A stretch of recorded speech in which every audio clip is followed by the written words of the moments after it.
మిమ్మల్ని మీరు పరీక్షించుకోండి. నిజంగా మీ ఆత్మీయ స్థితి బ్రతికిన స్థితిలో ఉందా, చచ్చిన స్థితిలో ఉందా?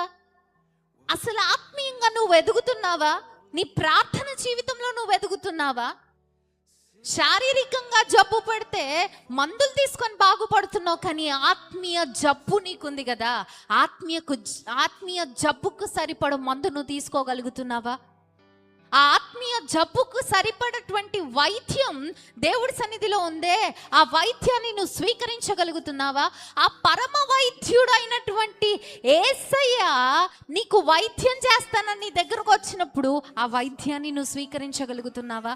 ఆ మాటని నువ్వు స్వీకరించగలుగుతున్నావా?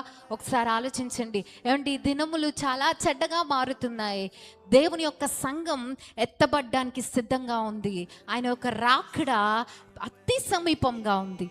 ఈ సమయంలో నీ ఆత్మీయ జీవితాన్ని నువ్వు నిర్లక్ష్య పెడితే